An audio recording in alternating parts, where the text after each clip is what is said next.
प्रणाम बच्चों, आज की कक्षा में आप सभी का स्वागत है। प्यारे बच्चों, चलिए आज मिलकर लिख डालते हैं कहानी।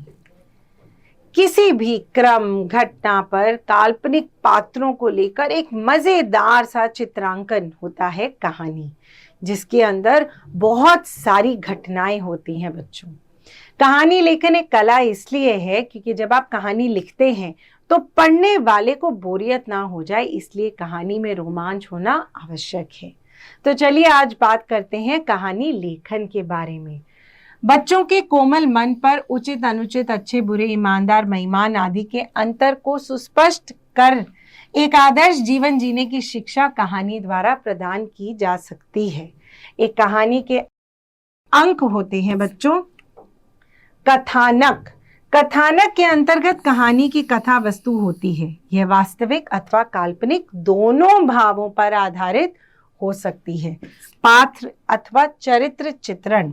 इसमें कहानी के नायक नायिका सहायक पात्र होते हैं। आप उनके बारे में बताते हैं, वे वीर है, दुर्बल है, किस प्रकार का है। उद्देश्य, इस कहानी के अंतर्गत व्याप्त शिक्षा अथवा सीख क्या प्राप्त हो रही है। संवाद, इस कहानी के अंदर जितने पात्र हैं वह आपस में एक दूसरे से क्या बात कर रहे हैं। बच्चों, कहानी लिखने के लिए किन बातों का ध्यान देना चाहिए और एक उदाहरण की कहानी एक साथ पढ़ते हैं। कहानी लेखन की विधि। कहानी लेखन हेतु निम्नलिखित बिंदुओं पर ध्यान देना अति आवश्यक है। कहानी में आदि से लेकर अंत तक कौतूहल बना रहना चाहिए। कथा सूत्र का विकास स्वाभाविक एवं सुसंबद्ध ढंग से होना चाहिए। कहानी में कोई न कोई जीवन मूल्य प्रतिपादित होना चाहिए। कहानी की भाषा सरल, सहज, बोधगम्य, मुहावरेदार, लोकोक्तिपूर्ण तथा प्रकृति एवं प्रार्थनाकूल होनी चाहिए। कहानी का प्रारंभ रोचक ढंग से होना चाहिए।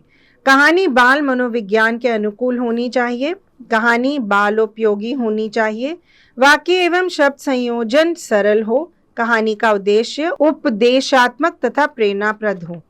संवाद योजना भी पात्रानुकूल होनी चाहिए। संकेतों के आधार पर कहानी लेखन। एक बार एक गरीब लकड़हारा नदी के किनारे पेड़ पर लकड़ी काट रहा था। लकड़ी काटते समय अचानक उसकी कुल्हाड़ी हाथ से छूटकर नदी में जा गिरी। लकड़हारा बहुत दुखी हुआ, वह रोने लगा। उसके रुदन पर नदी के देवता ने सोने की कुल्हाड़ी लेने के लिए कहा। लकड़हारा ईमानदार था, उसने कहा यह मेरी कुल्हाड़ी नहीं है और सोने की कुल्हाड़ी लेने से इनकार कर दिया। नदी के देवता ने पानी में डुबकी लगाई और चांदी की कुल्हाड़ी लेकर प्रकट हुए। लकड़हारे ने कहा कि यह कुल्हाड़ी भी उसकी नहीं है।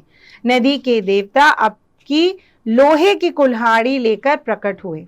लकड़हारा प्रसन्नता से उछल पड़ा और बोला कि उसकी यही कुल्हाड़ी है। नदी के देवता उसकी सच्चाई और ईमानदारी पर अत्यंत प्रसन्न हुए और उसे तीनों कुल्हाड़ियां दे दी। लकड़हारे को अपनी ईमानदारी का फल प्राप्त हुआ। बच्चों, हमें भी सच्चा और ईमानदार बनना चाहिए।